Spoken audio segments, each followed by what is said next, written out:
ಈಗ ಕೊನೆಯದಾಗಿ ತಮಗೆ ಪ್ರಶ್ನೆ ಏನು ಅಂತಂದರೆ ಸರ್, ದಲಿತ ಸಂಘಟನೆಗಳಿಗೆ ತಮ್ಮದೇ ಆದಂತಹ ಸ್ವಾವಲಂಬಿಯಾದಂತಹ ಮತ್ತು ತನ್ನದೇ ಆದಂತಹ ಶಕ್ತಿ ಸಾಮರ್ಥ್ಯಗಳನ್ನು ಬೆಳೆಸಿಕೊಳ್ಳುವಂತಹ ಎಲ್ಲ ಅವಕಾಶಗಳಿದ್ದರೂ ಕೂಡ ಯಾಕೆ ಒಬ್ಬ ಮುಖಂಡ, ಒಂದು ಪಕ್ಷ ಈ ರೀತಿಯಾದಂತಹ ಚೌಕಟ್ಟಿನಲ್ಲಿ ತಮ್ಮನ್ನು ತಾವು ಯಾಕೆ ಬಂದಿ ಮಾಡ್ಕೊಳ್ತಾ ಇದ್ದೀರಾ?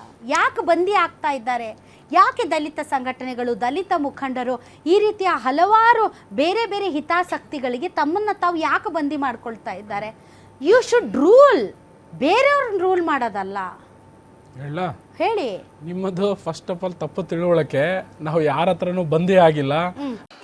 ಈಗಿನ ಕಾಲದಲ್ಲಿ ಪ್ರತಿಯೊಬ್ಬರು ಕೆಮಿಕಲ್ ಮಿಶ್ರಣ ಆಹಾರ ತಿಂದು BP ಶುಗರ್ ಬಂತು ಅಂತ ಚಿಂತೆ ಮಾಡ್ತಾರೆ. 24 ಧಾನ್ಯಗಳನ್ನ ನೀರಿನಲ್ಲಿ ನೆನೆಸಿ ನೆರಳಿನಲ್ಲಿ ಒಣಗಿಸಿ ಮಣ್ಣಿನ ಮಡಿಕೆಯಲ್ಲಿ ಹದವಾಗಿ ಹುರಿದು ಸಾಂಪ್ರದಾಯಿಕ ಪದ್ಧತಿಯಲ್ಲಿ ತಯಾರಾಗಿದೆ ಜೀನಿ. BP ಶುಗರ್ ದೂರ ಆಗ್ಬೇಕು ಅಂದ್ರೆ ಪ್ರತಿದಿನ ಜೀನಿ ಕುಡಿಯಿರಿ. ನಾವು ಯಾರ ಹತ್ರನೂ ಹೋಗಿ ರಾಜಕೀಯ ಪಕ್ಷದವ್ರ ಹತ್ರ, BJP ಅವ್ರ ಹತ್ರ ಆಗಲಿ, ಕಾಂಗ್ರೆಸ್ ಅವ್ರ ಹತ್ರ ಆಗಲಿ ಯಾವ ಸಮಾನ ವಿರೋಧಿಗಳ ಅವರು. ಹೌದೌದು, ಎಲ್ಲರೂ ಸಮಾನ ವಿರೋಧಿಗಳು. ನಮ್ದೇ ಆದ ಪೊಲಿಟಿಕಲ್ ಪಾರ್ಟಿ ಇದ್ದಾಗ ನಾವು ಬೇರೆಯವ್ರ ಹತ್ರ ಹೋಗಕ್ಕಾಗಲ್ಲ. ನಮ್ದೇ ಸಿದ್ಧಾಂತಗಳಿದಾವೆ ಮೇಡಮ್. ಆ ಸಿದ್ಧಾಂತಗಳ ಮೇಲೆ ನಾವು ಬದುಕ್ತಾ ಇರೋದು. ಅವ್ರ ಪಥ ಸಂಚಲನ ಮಾಡ್ತಾರಂತ ನೀವ್ ಯಾಕೆ ಮಾಡ್ತೀರಿ? ಯಾರ ಪಥ ಸಂಚಲನ? ಅದನ್ನ ಪಕ್ಷನ, ಅದು ಸಂಘಟನೆ, ಅದು ಸಂಘಟನೆ, ನಾವು ಸಂಘಟನೆ ಮೇಡಮ್. ಹೌದು ಸರ್, ಅವ್ರು ಮಾಡ್ತಾರಂತ ನೀವು ಮಾಡೋದು. ಅದನ್ನ ಅವಾಗಲೇ ಫಸ್ಟ್ ಉತ್ತರ ಕೊಟ್ಟನಲ್ಲ. ನೋಡಿ, ಒಬ್ಬ ಗುಲ್ಬರ್ಗ ಜಿಲ್ಲೆಯಲ್ಲಿ ಮಾಡ್ತಾ ಇದ್ದಾರೆ, ಅವರಲ್ಲೇ ಮಾಡ್ತಿದ್ದಾರೆ, ನಾವು ಅಲ್ಲೇ ಮಾಡ್ತಾ ಇದೀವಿ. ಅವ್ರು ಮಾಡ್ತಿದಾರೆ ಅಂತ ನೀವ್ ಯಾಕೆ ಮಾಡ್ತೀರಿ? ಮಾಡ್ತಾ ಇದ್ದಾರೆ, ಇವರು ಮಾಡ್ತಾರೆ. ಅವಾಗಲೇ ಹೇಳಿದ್ವಲ್ಲ, ಈಗ ಒಬ್ಬ ದಲಿತ ವ್ಯಕ್ತಿನ ತುಳಿಯೋಕೆ ಅವ್ರನ್ನ ಸಪ್ರೆಸ್ ಮಾಡಕ್ ನೋಡ್ತಾ ಇದ್ದಾರೆ. ಅದಕ್ಕೆ ನಾವು ಅಲ್ಲಿ ಇರ್ತೀವಿ.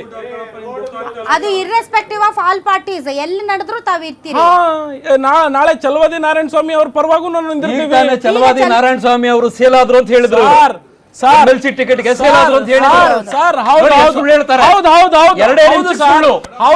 ನಾಳೆ 2 ನಿಮಿಷಕ್ಕೆ ಸುಳ್ಳು. ನಾಳೆ ಅವ್ರು ಏನಾದ್ರು ಯಾರಾದ್ರೂ ಹಿಂದೂ ಶಕ್ತಿಗಳು ತೊಂದರೆ ಕೊಟ್ರೆ ನಾವು ನೀವು ಹಿಂದೂ ಅಲ್ವಾ? ನಾನು ಹಿಂದೂವಾಗಿ ಹುಟ್ಟಿದೀನಿ, ಆದ್ರೆ ಇವಾಗ ನಾನು ಬೌದ್ಧಿಷ್ಟ. ನಾನು ಹಾಗಾದ್ರೆ ಇದು ಸಮಾನತೆ ಇರದೇ ಇರೋ ಧರ್ಮದಲ್ಲಿ ನಾನು ಇರಲ್ಲ ಮೇಡಮ್. ನಾವು ಇಲ್ಲ, ಬಾಬಾ ಸಾಹೇಬ್ರ ಜೊತೆ ನಾವೆಲ್ಲ ಆಚೆ ಬಂದಿದ್ದೀವಿ. ಅಲ್ಲ ಸರ್, ನೀವು ಈಗ ಬೌದ್ಧ ಮತವನ್ನ, ಭೀಮ್ ಆರ್ಮಿ ಬೌದ್ಧ ಮತದ ಹಿನ್ನೆಲೆಯಲ್ಲಿ ಬಂದಿರುವಂತದ್ದ. ಒಟ್ಟಾರೆ ಭೀಮ್ ಆರ್ಮಿ ಸಂಘಟನೆಯಲ್ಲಿ ಎಲ್ಲಾ ರಿಲಿಜಿಯನ್ಸ್ ಇದಾವೆ ಮೇಡಮ್. ನಾನು ವೈಯಕ್ತಿಕವಾಗಿ ಹೇಳ್ತಾ ಇರೋದು, ಯಾಕೆ ಭೀಮ್ ಆರ್ಮಿ ಅವರು ಹಿಂದೂ ಧರ್ಮದ ವಿರುದ್ಧ ಯಾಕೆ ನೀವು ಸೆಟೆದು? ಹಿಂದೂ ಧರ್ಮದಲ್ಲಿ ಸಮಾನತೆ ಇಲ್ಲ ಮೇಡಮ್. ಅಲ್ಲಿ ಅಸಮಾನತೆಗಳನ್ನು ಕೂಡಿದೆ. ಹಿಂದೂ ನಾವೆಲ್ಲ ಒಂದು ಅಂತ ಹೇಳ್ತಾ ಇದಾರಲ್ಲ ಇವರು. ಎಲ್ಲೂ ಸಮಾನತೆಗೋಸ್ಕರ ಹೋರಾಟ ಮಾಡಲಿಲ್ಲ. ಈ RSS ಸಂಘಟನೆ ಹೇಳ್ತಾರಲ್ಲ, ದಲಿತರಿಗೆ ಅನ್ಯಾಯ ಆದ್ರೂ ಕೂಡ ಅಲ್ಲಿ ಹೋರಾಟ ಮಾಡಲಿಲ್ಲ. ಒಂದು ಉದಾಹರಣೆಗಳು ತೋರಿಸಿ ನೀವು. ಉದಾಹರಣೆಗಳು ಇಲ್ಲ ಮೇಡಮ್.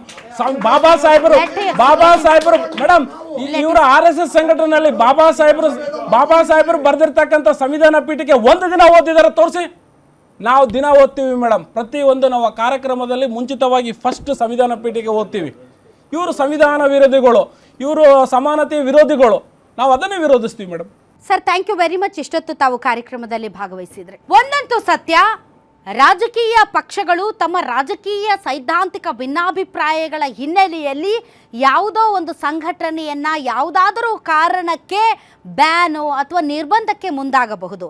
ಆದರೆ ದಲಿತ ಸಮುದಾಯವನ್ನು ಮುಂದಿಟ್ಟುಕೊಂಡು ಸಂಘ ಪರಿವಾರದ ವಿರುದ್ಧ ಹೋರಾಟ ಮಾಡ್ತೀವಿ ಅನ್ನುವಂತಹ ಥಾಟ್ ಪ್ರಾಸೆಸ್ ಇದೆಯಲ್ಲ, ಅದಕ್ಕೆ ದಲಿತರು ಮತ್ತು ದಲಿತ ಸಂಘಟನೆಗಳು ಅದನ್ನು ಒಪ್ಪಿಕೊಂಡು ಆ ಹೋರಾಟಕ್ಕೆ ಇಳಿಯೋದಿದೆಯಲ್ಲ, ಇದು ಎಲ್ಲೋ ಒಂದು ಕಡೆ ಒಂದು ಉತ್ತಮ ಬೆಳವಣಿಗೆ ಅಲ್ಲ ಅಂತ ಅನಿಸುತ್ತೆ. ಯಾಕೆ ಅಂತಂದರೆ, ದಲಿತರು ಬಂದರು ದಾರಿ ಬಿಡಿ ಅಂತ ಚಳುವಳಿ ಮಾಡಿದಂತಹ ನಾಡು ನಮ್ಮದು.